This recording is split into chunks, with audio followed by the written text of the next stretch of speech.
Agora a verdade veio à tona, e ela é brutal. Durante séculos, a Igreja aplicou punições tão cruéis que precisaram ser apagadas dos registros oficiais.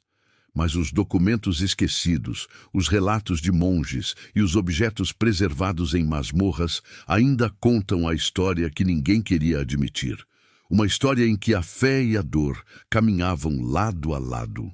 No auge da Inquisição, entre os séculos XIII e XVII, o medo não vinha do inferno.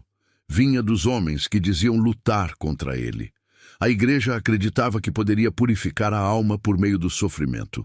E essa crença justificou alguns dos métodos mais violentos já aplicados em nome da fé. O inquisidor entrava na cela com um pergaminho e uma vela. O acusado, amarrado, era obrigado a confessar pecados que às vezes nem havia cometido. Se resistisse, o fogo purificava. E se falasse, era a própria confissão que o condenava. Entre os instrumentos usados, poucos eram tão temidos quanto a cadeira de ferro. Feita com centenas de pontas afiadas, aquecida por baixo com carvões em brasa, ela era o símbolo da purificação pela dor. Cada grito era considerado um passo em direção ao perdão, e cada silêncio um sinal de que o demônio ainda habitava o corpo do pecador. Outro instrumento aterrorizante era o garrote, uma espécie de colar de ferro com um parafuso que, girado lentamente, quebrava o pescoço da vítima.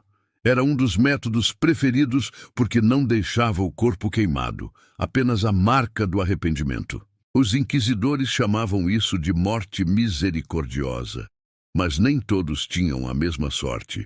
As mulheres consideradas bruxas ou hereges enfrentavam torturas que hoje desafiam qualquer noção de humanidade. Algumas eram forçadas a usar o cinto da castidade de ferro, não como proteção, mas como humilhação pública. Outras tinham a língua da confissão, um instrumento que perfurava a boca para impedir que pudessem negar ou se defender. Em certas cidades da Alemanha e da França, usava-se a chamada máscara da vergonha, uma espécie de capacete de ferro com rostos grotescos e pontas afiadas que cortavam o rosto quando a mulher chorava. Elas eram obrigadas a caminhar pelas ruas com sinos presos ao pescoço, para que todos soubessem que estavam sendo purificadas. Mas o horror não se limitava às mulheres. Homens acusados de heresia, homossexualidade ou pacto com o diabo eram levados para o cavalo da Inquisição. Um tronco triangular onde ficavam sentados nus, com pesos presos aos pés. A dor era tão intensa que muitos desmaiavam em poucos minutos. Os inquisidores chamavam isso de o batismo do arrependimento. Em nome de Cristo, muitos foram despedaçados. E o mais assustador é que tudo era registrado com frieza em pergaminhos, como se fosse parte de uma rotina administrativa. Havia tabelas com o número de voltas do parafuso, o tempo exato de aquecimento das brasas e até orações específicas para cada tipo de suplício. Mas entre os manuscritos da própria Igreja, há trechos censurados, linhas riscadas, nomes apagados. É como se alguém, séculos depois, tivesse tentado esconder o que realmente aconteceu, e talvez o tenha feito. Muitos desses documentos desapareceram. Outros foram trancados em bibliotecas secretas do Vaticano, sem acesso público até hoje. Em 1816, quando o Papa Pio VII determinou a reabertura dos arquivos, parte do conteúdo havia simplesmente sumido.